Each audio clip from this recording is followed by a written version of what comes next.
Muito bem, estamos de volta com o programa Saulo Machado Entrevista aqui pelo Canal 20, a nossa televisão de Araranguá, agora também na internet, né? Você pode nos ver a qualquer lugar do mundo, não é nem do Brasil, é do mundo, somos chiques, né? Bom, nós estamos aqui com o Paulo Roberto e também com o Osair da Silva Banha, discutindo a questão do trânsito em Araranguá. Já falamos da Zona Azul, já colocamos aí. Aliás, né, presidente, algumas leis já foram aprovadas na Câmara, nos preparando a lei de mobilidade urbana, por exemplo, que é muito importante, né? Sim, no final do ano passado, né, na legislatura, foi aprovado cinco leis que compõem o novo plano diretor do município, das quais uma trata da mobilidade urbana, outra trata do código de postura, né? Aí a lei da mobilidade urbana trata do tráfego, do trânsito, né? Do trânsito no geral. O código de postura ele trata na realidade da postura do cidadão no seu estabelecimento comercial, na sua casa, no seu local de moradia, e que interfere também nessa questão do trânsito, né? E na lei de mobilidade urbana ela cria alguns planos, né? Tipo o plano de rotas de transporte coletivo, as principais vias do município, estacionamento, que tipo de estacionamento, carga e descarga, traficabilidade de veículos pesados no centro da cidade. Então isso está tudo lá na lei de mobilidade urbana, e que o Departamento de Trânsito, baseado nessa lei, vai poder então tratar todas as questões. Aliás, o Departamento de Trânsito vai inclusive dar uma verificada se tudo aquilo que foi aprovado realmente está dentro das normas, se tem alguma mudança que precisa fazer, e vai estar encaminhando isso provavelmente para a Câmara. Mas o importante é que essa questão legal, né, na sua grande maioria, ela já foi aprovada ano passado, e agora a gente já tem essa base legal que pode trabalhar para o futuro. Agora, são questões emergenciais, aí são fatos que nós estávamos conversando aqui durante o intervalo, né, as pessoas, na realidade, não respeitam a autoridade de trânsito, né? Em alguns lugares, a própria população faz a lombada, principalmente no estado do interior, que existe uma proibição legal de fazer lombada no interior, né, Paulo? E as pessoas vão lá e elas mesmas fazem a lombada, sem nenhum tipo de cuidado ou de norma técnica ou alguma coisa parecida. O cidadão realmente coloca cone na frente da sua loja e diz que ali é área de carga e descarga, e as pessoas não podem estacionar, né? Então isso nós precisamos resolver, né? Um absurdo, vou citar um outro absurdo, né? Inclusive vai ser objeto de uma indicação minha na Câmara, conversei inclusive com o diretor de trânsito, a colocação de um portal na Nova Ponte da Barranca. Hoje tem caminhão com grandes quantidades de toneladas passando na Ponte da Barranca, onde se sabe que aquela ponte ali é para uso de veículo pequeno, veículo leve, veículo passeio, né? Qual vai ser a única forma que a gente tem de coibir isso? A educação não serve, então eu vou estar colocando a indicação na Câmara para colocar um portal, uma altura de 3,30 m, que é o que diz a lei, onde vai impedir que um caminhão mais alto que isso consiga passar por ali e automaticamente prejudica aquela ponte. É uma ponte para veículo leve. Uma outra situação que nós temos também, que também vai ser objeto de estudo nessa situação, já conversei com o Paulo, é a Rua Barbosa.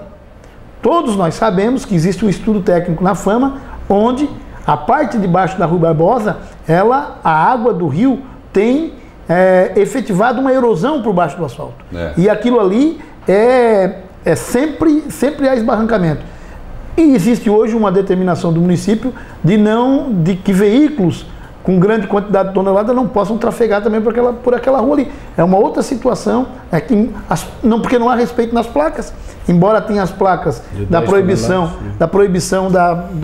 do trânsito, mas não há obediência. Então tem que se fazer uma medida mais drástica, que é o quê? Que é implantar ali também um portal numa determinada altura para coibir a passagem de veículos pesados com grandes cargas, para que realmente a rodovia ali, aquele trecho ali possa ser preservado. Então são muitas adequações que têm que ser efetivadas. Eu pessoalmente acredito na capacidade, e o governo também acredita na capacidade do Paulo. É um cidadão que passou praticamente a vida toda dele envolvido com questão de trânsito, policial rodoviário, tem um grande conhecimento de todas as leis, tem sensibilidade para isso, né?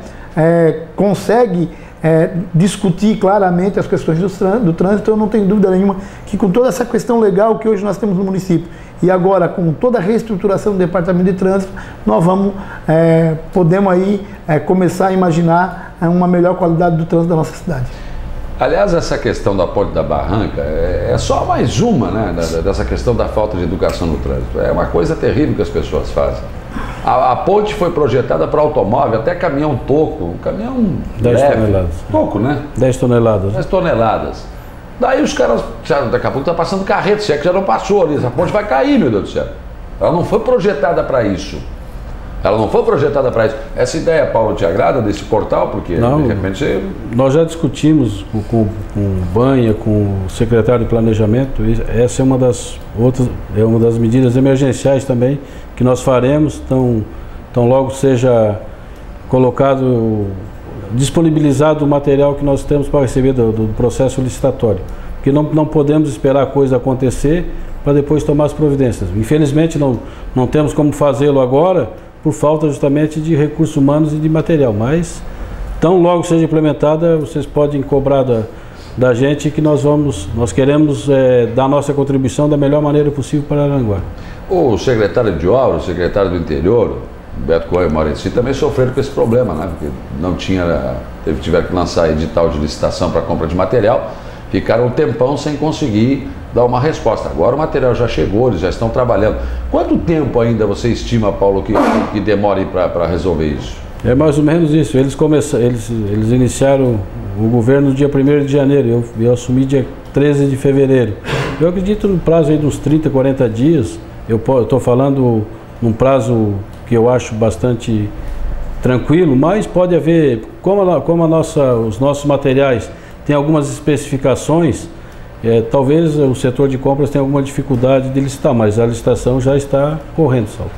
O Banha levantou uma questão aqui, que eu acho que tem até indicação na Câmara, né, para Caetano Lumertz, ela se tornar a mão única, pelo menos aqui no centro, né, porque está tudo errado ali, porque na verdade você tem a entrada e saída dos Giasse Supermercados, você tem o Banco do Brasil, você tem uma galeria ali, que é comercial, que tem advogados, dentista, tem tudo ali, né? E aí tem até uma parada, e tem passar ônibus ali, tem uma parada de ônibus que eu briguei, eu acho que mais de um ano para que tirassem da frente do Giasse, que puxasse um pouco mais para lá, porque o ônibus parava ali, e aí sim, aí ninguém entra no Giasse, ninguém sai, ninguém faz mais nada, enquanto o ônibus não saísse dali, até que tiveram a sensibilidade de puxar um pouco mais para lá. Primeiro que eu acho que o trajeto do ônibus não pode ser mais pela Caetano Lumertz, e ela tem que ser mão única. Você acha que nós vamos caminhar para isso, Paulo? Vamos ter que ter mão única em Araranguá em alguns casos? Eu acredito que sim, Saulo. Araranguá cresceu muito, né? De 2002 para cá houve um aumento efetivo na frota de 150%. Araranguá em 2002 tinha 18 mil veículos, hoje são 45 mil. E o espaço físico é o mesmo. Nós não temos, entendo, né? Salvo outro estudo técnico aí, eu entendo que essa é a atitude mais correta, até para dar mais conforto nos deslocamentos. É verdade. Não todas, mas em alguns casos, para resolver alguns problemas pontuais, tem que ser feito. Não, nos problemas pontuais, esse problema, são 5 polos geradores de tráfego, Banco do Brasil, como você citou, Giasse Supermercado, 30 clínicas, Castro Alves e Futurão, num curto espaço de tempo. Então nós temos que ter uma solução. Eu acho que essa é uma das primeiras providências a serem tomadas, fazer mão única nesse trecho. Agora eu vou dizer uma coisa para vocês, esse desrespeito ao trânsito, ele se dá muito mais pela absoluta falta de policiais nas ruas da cidade. Me desculpem, a gente entende que a polícia militar tem os seus problemas de efetivo, claro que tem, mas no meu tempo de guri, andava aqueles... Aqui a polícia militar no Rio Grande do Sul é brigada, tá tudo diferente. E naquele tempo eles andavam com aquele capacete branco na cabeça, que a gente, quando era menino, puxava, lá vem os caras, lá vem os pinicos, né? Eles eram o PP, Pedro e Paulo, andavam de dois caminhando nas ruas da cidade, e era difícil passar 2 quadras sem ver uma dupla de PMs. Hoje não tem mais. Aí disseram, não, porque modernizamos, agora fizemos de viatura. Conversa, gente. Não é, porque não tem efetivo mesmo, não tem efetivo, porque se tivesse um PM ou 2 policiais militares caminhando nas ruas da cidade, se evitaria muito. Agora que Araranguá virou moda, estão roubando bolsa. Você diz, uma senhora se atracou aí com o ladrão, porque ele deu o migué, que fez a mão aqui, que estava com a arma, ela não acreditou e foi para cima do cara. e não foi roubada por isso, né? Depois o cara foi preso. Então, se tivesse mais polícia na rua, qual é o papel da polícia militar? É o ostensivo. A polícia civil é investigativo, tem que investigar depois do crime acontecido. A polícia militar é ostensiva, ela tem que aparecer.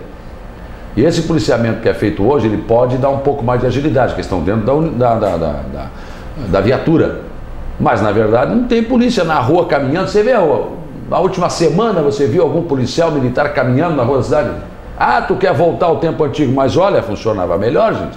Só que hoje não dá, não tem efetivo. Esse é o problema. Então, por isso também que, né, mãe, os caras respeitam todo dia o trânsito. Por isso que a gente precisa debater muito isso, né?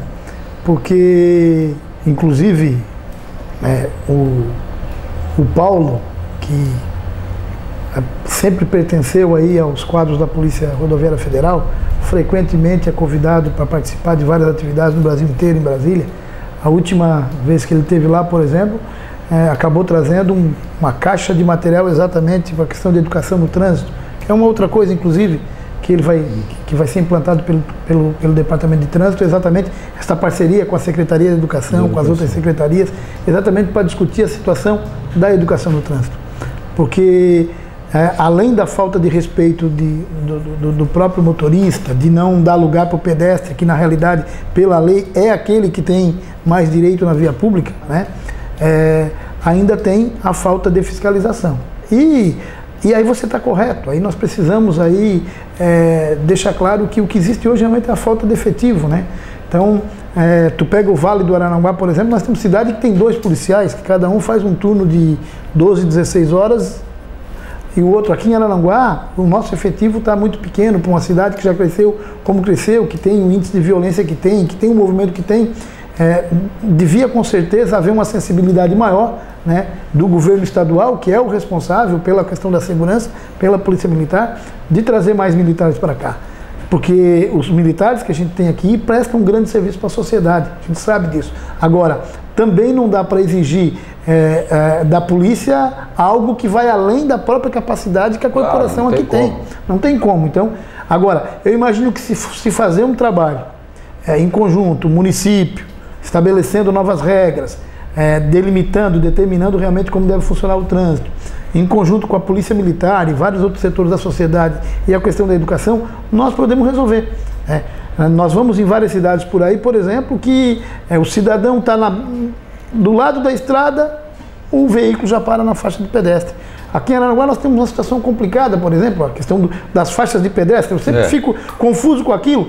Eu imagino que o veículo que está dentro da rótula, ele não pode parar na rótula, a não ser que eu seja enganado. Na saída não, a preferência do veículo. Mas aqui em Araranguá a gente tem muito disso, o que também algumas vezes causa um transtorno enorme no trânsito, inclusive alguns acidentes se dão por conta disso. Então, na realidade, precisa educar o motorista, mas também o pedestre precisa saber quais são as faixas que ele pode adentrar e o veículo realmente tem a obrigação de parar. Aqui não há necessidade disso, e aí é uma grande discussão. Nós temos aqui em Araranguá outra coisa estranha. A história da preferencial. É uma outra situação que nós temos aqui. Nós temos aqui a situação da Caetano Lumertz com a Capitão Pedro Fernandes, é essa aqui? Ali, a rua do INSS com a rua do... Sim. Aquilo ali é uma situação complicada. Ali tem uma rótula que não é uma rótula. Aliás, hoje eu estava vindo para cá. E tem uma confusão ali. E uma senhora parou na esquina, estava na preferencial, o carro parou no canteiro central, eu quase bati na senhora. Por que ela parou? Por quê? Se ela ia entrar à direita, meu Deus do céu, não tem por que parar. É porque colocaram o arremedo de rótula ali, tinham colocado nos tachões, depois tiraram, mas aí ficou pintado. E todo mundo imagina que aquilo é a rótula, e aí então todo mundo tem preferência, todo mundo se acha no direito de estar dentro daquela rótula, mas aquilo não é uma rótula. Ali tem uma via que é preferencial e tem outra que não. Que é a Capitão Pedro Fernandes, que é a preferencial. Todo mundo sabe, todo mundo não, mas não é novidade para mim, para muita gente, que eu aprendi a dirigir faz pouco tempo. Né? Eu aprendi a dirigir na autoescola, eu não sabia dirigir carro antes. Então a minha aula de trânsito foi na própria autoescola. Isso há 4 anos atrás. Então, nesses locais, eu sempre tomo cuidado, eu nunca me arrisco na história do é preferencial ou não é preferencial, porque eu não sei o que é que está vindo atrás. Mas isso chama-se direção defensiva, eu também faço isso. Eu não fico, o cara está piscando por lado, eu fico olhando, porque daqui a pouco ele está piscando para cá e dobra lá, ou não liga, pisca, né? Agora, o presidente, o senhor avança um pouquinho mais, pela Caetano Nunes, está na Capitão Pedro Fernandes com a Caetano Nunes. Avança um pouquinho mais, que aí com a Iraci Luquina, daí tem um negócio aí complica. Que é fantástico. Complicado. Pare. Aí o cara chega do lado de cá, para, o outro para do lado. Eu já passei por isso. Eu não sei se vou, se não vou, o cara também não sabe. Eu não sei se isso é possível. É o seguinte, nós temos que hierarquizar as vias para deixar bem clara essa situação do que é preferencial, do que não é. Hierarquizando, nós vamos saber e vamos poder sinalizar de acordo com o que diz o código. Com relação ao que o Banha falou, nas rotatórias das faixas de pedestre, nós vamos colocar, e tão logo chegue o material mais uma vez, essa situação nas faixas de pedestre, preferência do pedestre, preferência do carro, porque isso aí tem causado um transtorno no dia a dia. Ainda agora estava vindo para cá, diversos veículos na saída da rótula pararam para que atravessasse o pedestre. Então são situações que a gente tem que esclarecer.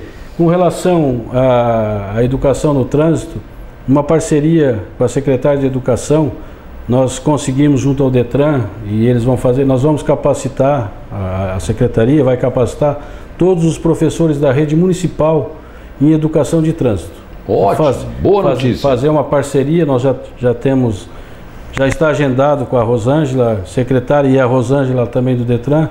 Eu não sei até porque ficou com elas essa situação. Vamos receber o kit, né, são 40 cartilhas, são 8 cartazes com um projeto que não é novo, é Se Essa Rua Fosse Minha, para que haja uma interação entre a sociedade, os alunos, e inclusive com as famílias, para que isso seja, porque nós entendemos que são dois momentos, um a educação e o outro essas medidas que a gente vai adotar. Agora, nessa saída da rótula, a preferência, claro que é do automóvel, não do cidadão, mas agora tem um problema do pessoal que pensa que a faixa de pedestre é passarela, né? Tem. Eles passam desfilando, né? E ainda olha para ti e diz, espera porque é a minha vez, né?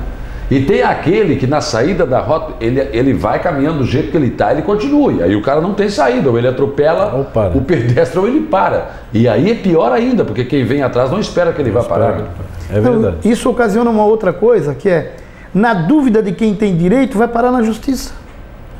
Aí, meu pai...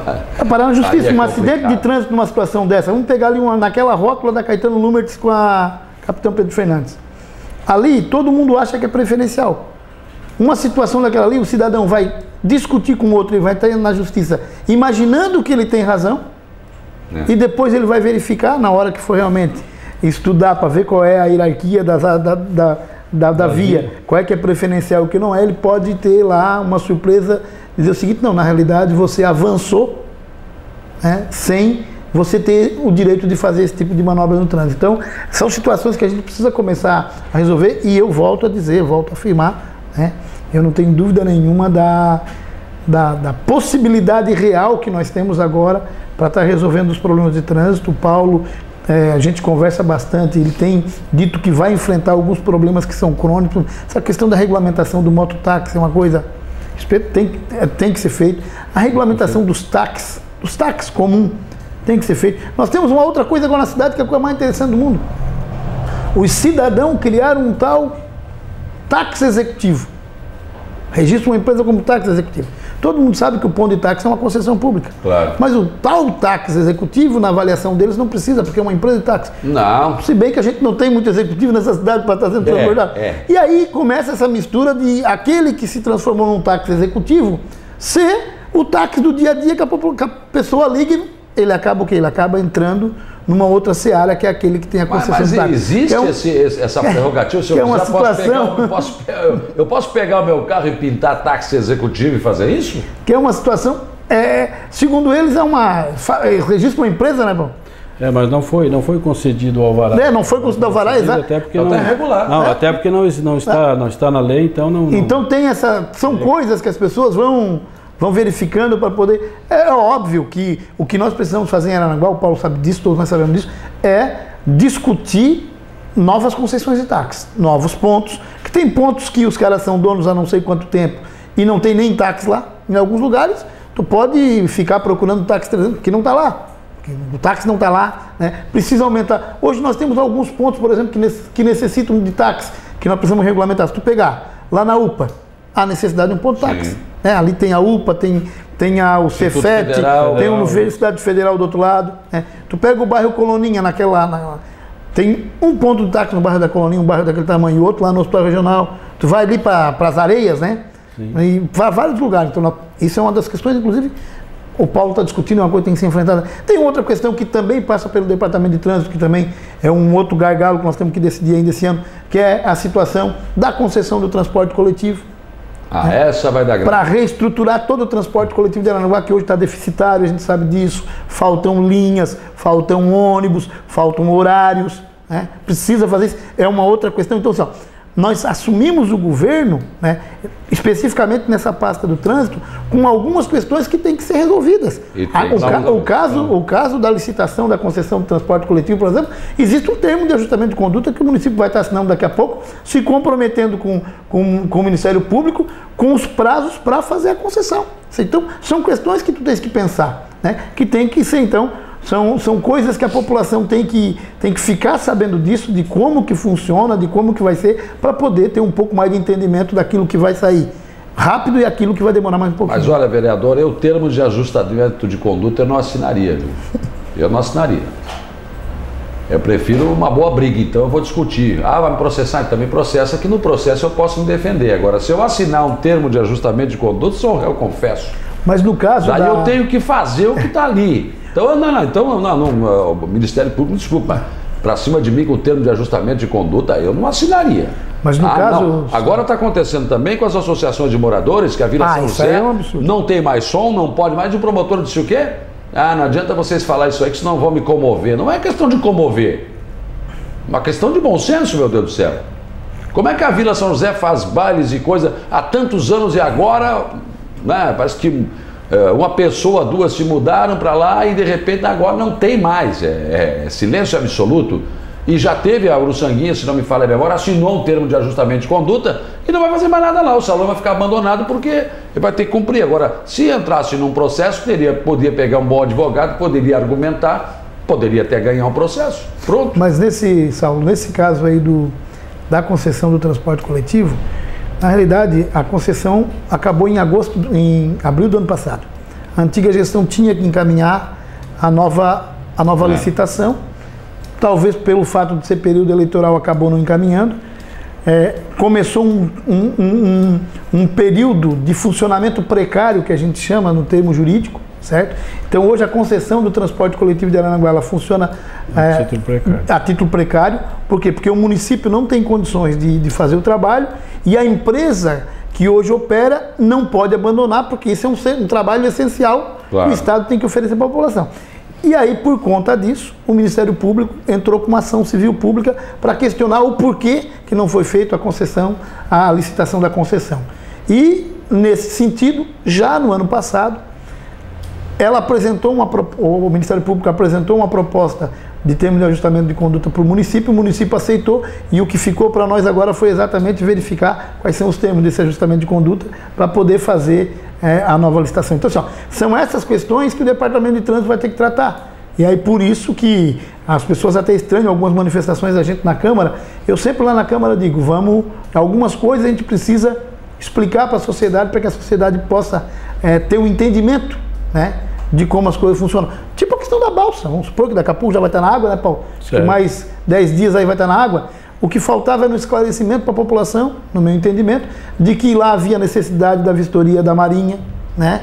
Tinha que ser técnico realmente responsável por aquilo lá. A balsa precisava passar por uma reforma geral e quem vai lá e olha ela, realmente foi feita uma reforma geral, agora só falta a pintura. Então são esclarecimentos que tu tens que dar para a sociedade ficar sabendo o que está acontecendo, para não ficar acreditando em algumas questões que na realidade não são as verdadeiras. Complementando, Saulo, o que o Banha falou, o termo de ajustamento de conduta será assinado dia 29. O município pediu um prazo maior para que faça um debate amplo com a sociedade a respeito das novas rotas, para que realmente atenda o interesse público e não o privado, né? Para que seja uma coisa bem tranquila.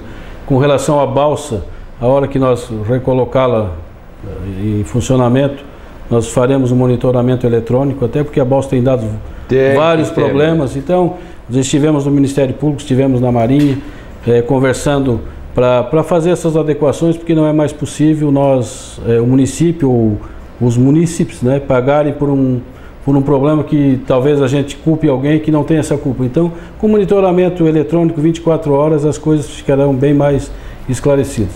Para concluir, Sal, já está pronto, está na minha mesa, estarei colocando essa semana no legislador, que é o meio eletrônico da Câmara, isso conversado com o Paulo, conversado com o prefeito municipal. Estou apresentando um projeto de lei para estabelecer um tempo mínimo que as pessoas vão esperar, ficar na fila de espera na balsa.